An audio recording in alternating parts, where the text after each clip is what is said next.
Les amis, bonjour. Dans cette vidéo, je ne vais pas vous parler politique, je ne vais pas vous parler de la guerre au Proche-Orient, ni de Le Cornu qui a réclamé 6 milliards d'économies. Non, non, non. Je vais vous parler d'un truc qui est beaucoup plus grave que tout ça. Ici, pour nous, Français. Et qui me met hors de moi, parce qu'au départ, j'ai pas mis trop mon nez là-dedans, mais quand j'ai commencé à m'intéresser à cette affaire, je me suis aperçu que c'est quelque chose d'ultra gravissime. C'est pas nouveau, c'est même très vieux. Et ça dure depuis des années, que tout le monde le sait dans les ministères, dans les agences sanitaires, dans les cabinets, et que pendant ce temps-là, les Français continuent d'en manger tranquillement. Ils mangent leurs céréales du matin, leur pain, leurs pâtes, leur chocolat, et ils avalent, sans le savoir, un métal lourd classé cancérogène depuis 1993. Et ce métal lourd, vous vous doutez bien, il s'appelle le cadmium. Alors on va développer ce scandale ensemble. Je vous demanderai de partager cette vidéo s'il vous plaît, de vous abonner si ce n'est pas fait. C'est hyper important de mettre un petit commentaire, un petit like. Ça aide à faire circuler l'information.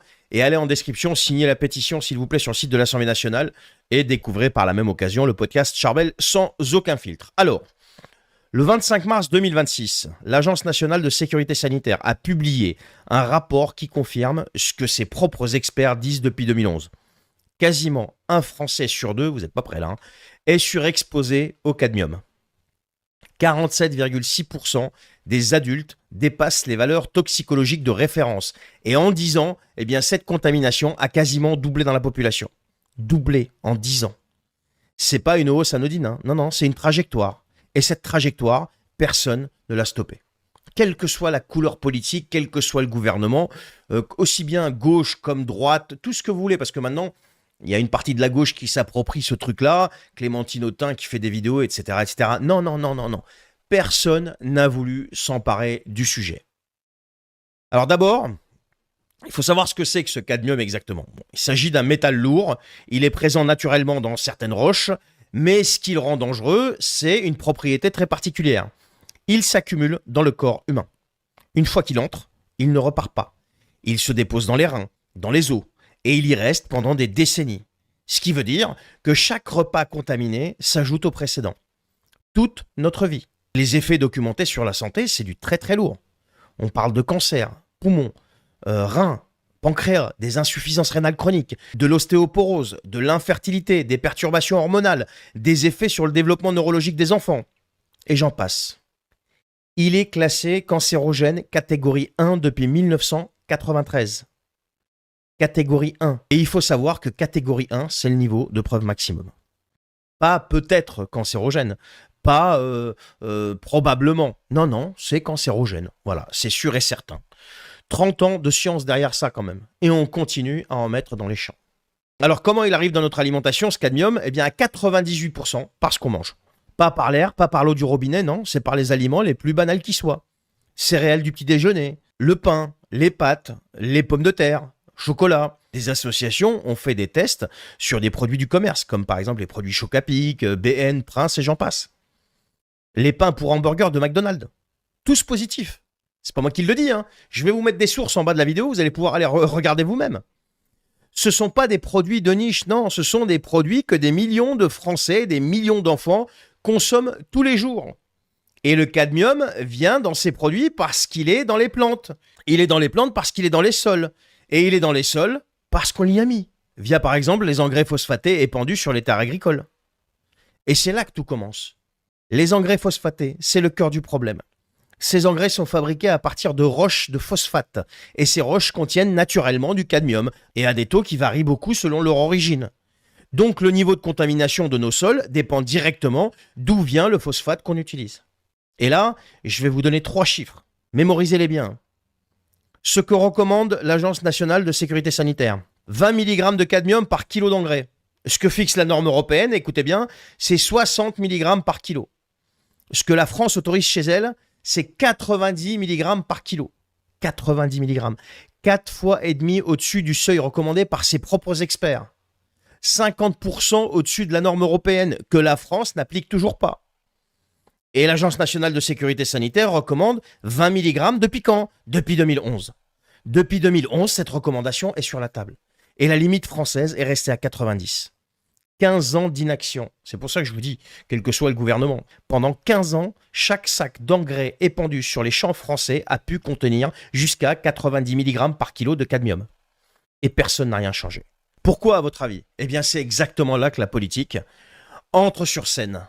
La France importe 95% de ses phosphates. Et sa source principale, eh bien, c'est le Maroc. Le Maroc détient à peu près 70% des réserves mondiales de phosphate. L'OCP, l'Office chérifien des phosphates, c'est une entreprise publique marocaine, premier exportateur mondial d'engrais phosphatés avec un chiffre d'affaires qui dépasse quand même les 11 milliards d'euros. Et les phosphates marocains sont naturellement très riches en cadmium. Il y a aussi les gisements du nord de l'Europe, comme en Finlande, en Scandinavie, qui présentent, eux, des teneurs beaucoup plus faibles. Les agriculteurs allemands et belges s'approvisionnent au nord de l'Europe, sans forcément un surcoût énorme. Donc la solution technique existe. Elle est utilisée par nos voisins. Alors pourquoi la France ne fait pas la même chose? Parce que la France a une relation diplomatique particulière avec le Maroc. La proximité entre Paris et Rabat, entre Macron et Mohamed VI. Il y a un alignement stratégique qui est assumé, qui se traduit jusque dans les décisions d'approvisionnement en engrais. Et une partie du phosphate marocain vient du Sahara occidental. Un territoire que l'ONU considère non autonome et dont l'exploitation minière est contestée par les instances internationales depuis des décennies. Et du coup, la France ferme les yeux. La raison d'État passe avant la santé publique. Et pour que vous voyez jusqu'où ça va quand même, le 9 mai 2025, l'Agence française de développement, l'AFD, qui utilise votre argent, l'argent du contribuable français, a accordé à l'OCP marocain un prêt de 350 millions d'euros. L'un des plus gros prêts non souverains de son histoire. Pour aider justement l'OCP à conquérir le marché africain des engrais. Alors l'accord ne tient aucune clause sur le cadmium.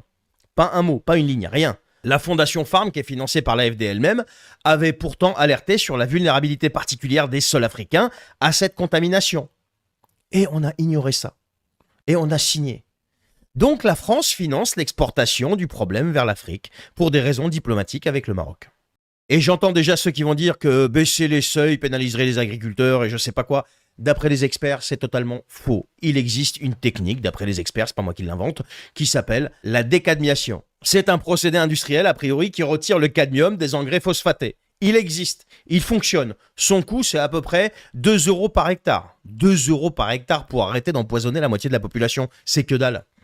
Donc le problème n'est pas technique, il n'est pas économique. Il est bel et bien politique. C'est un choix. Et ce qui est intéressant aussi, c'est de regarder la réponse de l'État. Le 25 mars 2026, le même jour que le rapport de l'Agence nationale de sécurité sanitaire est sorti, le gouvernement annonce des mesures. Et là, vous voyez bien qu'il y a une synchronisation quand même qui dit bien quelque chose sur la façon dont tout ça fonctionne. On contrôle le narratif. On sort la réponse en même temps que le problème pour éviter justement que le problème existe tout seul dans le débat public. Il y a un problème, mais vous inquiétez pas, dans la solution. Et la réponse, c'est quoi exactement? Passer de 90 mg à 60 mg en 2027, soit la norme européenne en vigueur, que la France n'applique toujours pas.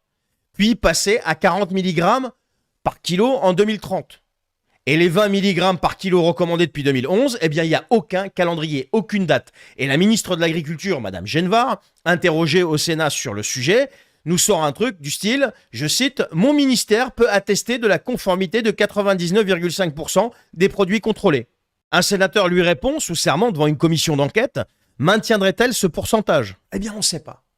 Parce qu'il n'y a toujours pas de commission d'enquête. Et il n'y aura peut-être rien du tout à ce niveau-là. Les sénateurs socialistes, pour une fois qu'ils font quelque chose de bien eux, en ont demandé une quand même le 2 avril 2026. Mais ils ont déjà utilisé leur droit de tirage, leur demande ne peut donc pas être automatique. Elle devra passer par une résolution, être inscrite à l'ordre du jour, être adoptée, etc., etc. Donc c'est une route qui est énorme, qui est longue, autant dire que ça n'arrivera jamais. Et du côté de l'Assemblée nationale, le député Benoît Biteau a déposé le 14 avril 2026 une nouvelle proposition de loi, 40 mg par kilo en 2027, 20 mg par kilo en 2030. Une proposition de loi quand même qui est transpartisane, soutenue à gauche et au centre. Eh bien, elle a été inscrite à l'agenda de la semaine transpartisane à partir du 11 avril. Et devinez quoi? En toute dernière position. Ce qui lui donnait, selon la France agricole, peu de chances d'être étudié. C'est ça la priorité accordée à un métal cancérogène qui contamine la moitié des Français. Dernière position, après les autres. Quand il reste du temps, et si jamais il en reste, si jamais ils ont le temps, il va pas partir en week-end, nos braves députés.